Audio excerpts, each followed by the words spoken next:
Man, oh man, it's good to be back. What's good, hooligans on the Planet Express crew? It's your boy Tornado McCray, back at it again with another video. And guys, I'm so happy to be back. I'm thankful to be back. I hope y'all are happy to actually see me do a video like this. And I've come up with the name one. We are officially the Planet Express crew. Why? Says who? Because, and says me. That's what we're going with from now on. We are hooligans on the Planet Express crew. Get used to it. Whatever you want to be a part of it, hey, that's what it is. If you ain't never watched Futurama, go watch it and you'll know why we are the Planet Express crew. But guys, we are here for one video and one video only. And as you can see, we are going to do a play-by-play review on one animated character in particular that I just recently finished. And I have to look at the actions of said individual, and that is one Cecil Stedman from season 3 of Invincible. Now, first things first, if you have not seen season 3 of Invincible at this point, get off! This is the spoiler alert. This is your warning. Get off my video, leave, do something, skedaddle. Don't do it, don't watch the rest of this video, bro.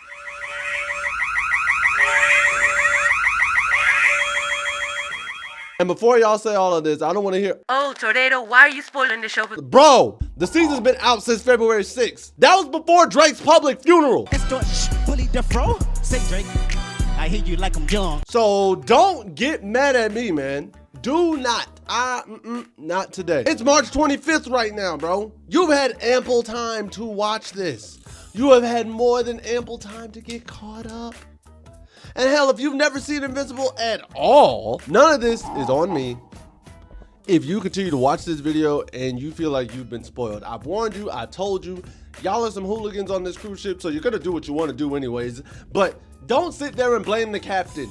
You can't blame me for y'all not listening. Guys, we're gonna get into this review and we gotta talk about it.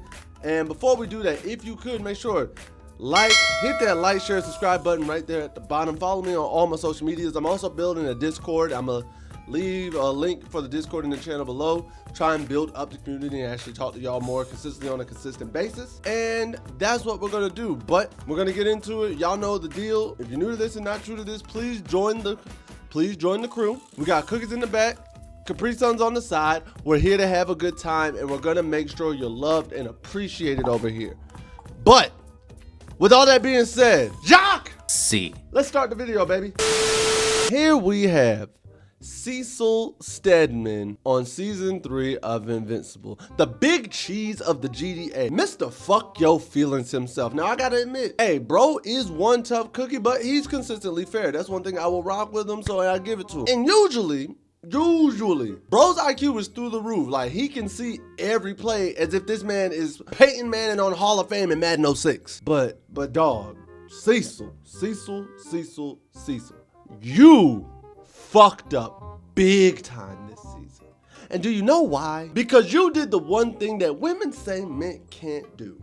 Fucking communicate. Oh! Hey, who said I can't communicate? Your ex-girlfriend, jackass. That's why she left you for the mailman. Damn, dog, you ain't had to bring up my personal business like that. All right, so let's backtrack real quick for those of you who don't know. At the end of season 2, Mark and Cecil ain't on good terms. They are not seeing eye to eye. It's like Captain America and Iron Man at the end of Civil War. Mark does not fuck with Cecil. He's like, hey, bro, if you need me, I'm one call away. I'm just one little call away. You get what I'm saying? So we gotta fast forward to present day. You see Mark here, he decides, hey, yo, you know what? The shorty I really want to be with, the shorty I love, the shorty that gets my balls hot is Eve. And as you see, look right here, this man is the bag. I mean, good God almighty, bro. You look worse than the 7 and 59 Charlotte Bobcats. But as he's just looking flat out atrocious, Cecil gives him the call because, hey, yo, all the heroes have been captured by Doc Seisman. Mark and Eve pull up like Superman and Wonder Woman just to get smacked around like they fucking Kiba and Tintin. I'm like, damn, bro. All this hype and fanfare just to end up looking like Josh Rosen? Yeah. Wouldn't let that shit happen to me, though. It's fucking tragic. Got the whole rest of the squad looking at those two like, I can't see what's happening. Are we boned? Yeah, we're boned. Then, because they done dropped the ball and they're on their last legs, Cecil calls in the android 1718 in perfect cell made by Dr. Giro. That's the wrong show, you fucking idiot. Oh, damn. You're right, my bad. He goes on to call in the ones made by Dr. Sinclair from season 1. You know, the guy who turned William's boyfriend into a cyborg. So them and Darkwing No Duck over here come in and make the save like prime Mariano Rivera in the early 2000s. Clutch as hell. But now, Mark is pissed the fuck off. What the fuck? And rightfully so. Why? Because they the ops. These heathens have caught more bodies than Jeffrey Dahmer and the Zodiac Killer at a swingers party during Freaknik in '94, bruh. Damn. Bro, that's a whole lot right there. Exactly my point. So afterwards, Cecil explains that they've been rehabilitated on some Dragon Ball Super Majin Buu type shit. But Mark ain't trying to hear none of that because those thugs were the ones sending folks to the gulag expeditiously. And because of this, Cecil rolls for persuasion and even uses the fact that Mark caught a body but he still trusts him to justify the move. But that hoe missed like a stormtrooper at target practice because Mark still ain't with it. And because Mark still ain't with it, he presses Cecil harder and even threatens him. And that's when Cecil sends the androids to jump him. Stop right there. Because here's strike one. Cecil's mistake here is he ain't tell Mark that he had Sinclair and Darkwing on the roster in the first place, bro. That's like not telling Jordan he has the Detroit Pistons defense sitting on the bench to beat the Celtics until late in the fourth quarter. Come on now, you have to let the star know of the upcoming roster move. This is what causes free agency and players to leave. So Mark gets to scrapping with the androids while threatening scenes of mink, and then hey, yo, what the hell was that? I had the lab boys recreate the sound it made.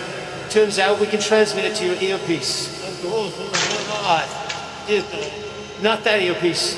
The one we implanted when you were in our hospital. The one too deep to reach. Oh, damn. That's fucked up. However, no. Just hear me out. I get why he did it. Boy, fuck no. Listen. If Mark one day decides to say fuck it and join the Viltrumites, at least Cecil knows he can take one down. Man, what the fuck is you talking about? What the fuck was that? I'm sorry, man. So, as Mark is getting 50,000 cc's of sonic boom in his fucking ear, he runs off to the Guardians for help and makes Cecil look bad in front of him at the same time, which is a 1,000 IQ play on Mark's part. Gotta give him credit for that. So, when they see this, some of them join in to help Mark against Cecil's orders because, let's be real, the Reaniman are jumping this man like this is prime JJK season 1. Fight back! And once they're able to defeat the Reaniman, Mark threatens to kill Cecil and tells him don't come near him and his family again. Yes, sir! Talk your shit, Mark! That's what I like to see! So after this whole incident, we're introduced into a flashback. Here, we see a young Cecil trying to stop these Chad Gable American-made rejects from releasing this toxic gas into the streets. And bro makes the 1,000 IQ play, and Cecil goes on to sacrifice his own skin, literally, to prevent major casualties. Hey. W-Man's right there. Right? I'm saying. So the GDA gives him a complete skin graft, but he's only concerned about how many people got sent to the Michael Jackson Selena concert. And he's told 17 died in the incident instead of thousands. Side note, Yolanda Saldivar, count your fucking days, ho. It ain't just the Latinos who are gonna be waiting on your ass when you get out on March 30th. Best believe that. We waiting on your ass, bitch. First thing outside. I promise you on that. I'd like to go on record as being opposed to the use of violence for purposes of conflict resolution. However... Now, fast forward, the GDA is under attack and Cecil and his boss are then saved by the American-made rejects because the boss wanted to rehabilitate them and use them for good. It's like changing Tommy from the Green Ranger to the White Ranger. Cecil, unlike Mark, dropped their asses like prime John Wick and earned himself an extended stay at the new Diddy Mansion. Don't you mean prison? Yeah, that's what I said, Diddy Mansion. What's the confusion? Then, apparently, while inside with Akon, Cecil establishes himself amongst the prisoners on some Frank Lucas mob boss timing, and then his old boss comes in and offers him a job as head of the GDA because he was able to establish order. Now, Cecil being Cecil, declines by saying he doesn't work with murderers, and his boss hits him with this right here. I can't force you to see things how they really are. But here's what you still don't understand. You can be the good guy. Or the guy who saves the world. You can't be both. Ooh, that motherfucker spitting. Right? what I'm saying. So this shows Cecil understands Mark's stance better than Mark knows, which is why not telling Mark the actual plans for Darkwing and Sinclair on the team, as well as his own backstory, was a huge mistake. So next, we gotta fast forward even a little more. And here, Mark catches a drone outside his house that's been peeping on his family and immediately thinks, hey yo, it's Cecil, and charges into the Pentagon guns blazing. He confronts him and says, hey yo, I know y'all been spying on me, but the answer Cecil gives is, it's not a high IQ play. Whatever that thing is, it's not ours. Don't lie to me, Cecil. If we wanted to spy on you, you'd never know it. But we are spying on the Graysons. Yeah, but not with this Donald. And I'd really like to know who is. I'll get the lab boys on it. Strike fucking two. Cecil does tell Mark that the drone isn't there, but doesn't tell him that he was using the team to research it to find out whose it is. That's stupid.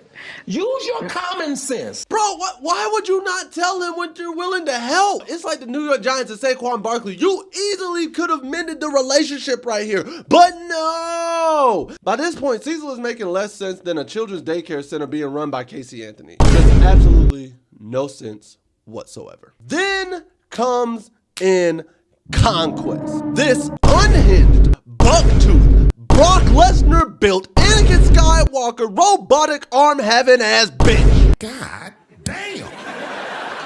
Nah, bro, cause on some real shit, it gets spooky out here. Nah, bro, cause not only was Mark getting dropped off left and right like Apollo in Rocky IV, not only was Hothead Oliver almost turned into an origami paper crane, not only was Eve forced to cosplay as Ace from One Piece, but Cecil, where the hell were you, dog? Where the hell were all the weapons that you used against Omni-Man for this fight? Oh, that was different. Like, you didn't even send in the reanimant as a distraction. But you know what? This ain't even your third strike because you might not have wanted to get involved. Maybe some stuff hasn't been completely rebuilt. Or, you know, you just knew it was futile and you couldn't make any effect anyway. So I might give you a pass. That's not your third strike. But here is your third strike. Strike 3. After Mark offs Conquest, big W for bro as he moves his record to 3 and 4. When he recovers and asks Cecil where's Conquest, Cecil tells him Conquest is dead. Mark, knowing he needs 2-factor authentication and a captcha code like a Google email, says nah, don't tell me, show me the body as confirmation. Hey, on the real, I don't blame him for that. Neither do I. If truth being told, I don't either. So Cecil and the boys proceed to show Mark the body. And Mark tells them to burn it to truly kill off Conquest. But what do these hoes do? Cecil has the boys take Conquest to some off-site compound and lock him up with only his head exposed because he wants to get answers from Conquest on how to beat the Viltrumites. What the fuck? Is this nigga serious? Logic, let's use it. Ayo, Cecil, what in the absolute fuck? I can't defend this, dog. I can't defend this buffoonery right here. Granted, I ain't a comic book reader, so you know what? This might be the actual right play. This could be the actual play to make it, but boy, if it's not.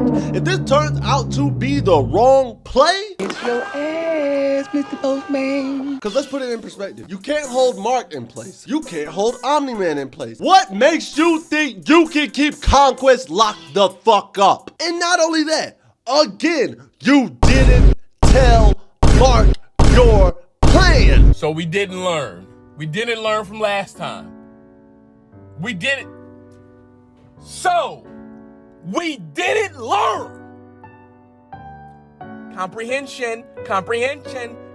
We didn't learn. This is the definition of insanity. Doing the same thing over and over and expecting a different result. Like, I just can't get behind it. Scientifically speaking, has not hitting this bitch achieved the desired result? I don't know. You have the planet's #1 op who just caused more casualties than a preteen boy playing GTA for the first time, sitting in Earth's basement. This man made Omni-Man look like Mother Teresa on her finest day. Think about it. Conquest had him and Mark moving so fast that the sound shockwaves alone were instantaneously killing folk. This might as well have been a Travis Scott concert. And what makes it all worse is Conquest was sad while doing all this because he was lonely, depressed, and ain't had no friends. Shit, based on that information, are we sure he ain't just a millennial? Let me check the paperwork.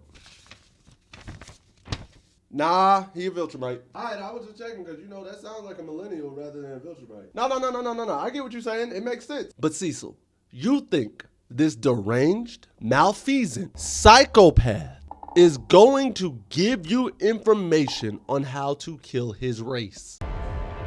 You see that? That's a stupid bitch. Overall, this is the level of stupidity I just can't co-sign on. When season 4 drops, and maybe season 5 too, because I'm pretty sure they're probably gonna have to wrap this up in 2 extra seasons. Cecil, I hope this play works out because I can't defend none of what you're doing right now. At this moment, I can't defend anything you say. I can't defend anything you do. And I'm tempted to do a review on Hothead Oliver little ass too, bruh. Cause man. But guys, if you enjoyed that video, please make sure to like, subscribe, and hit that notification bell at the bottom because you know it helps my algorithm as your auntie's favorite neighbor. Just gotta know when I'm putting out these videos.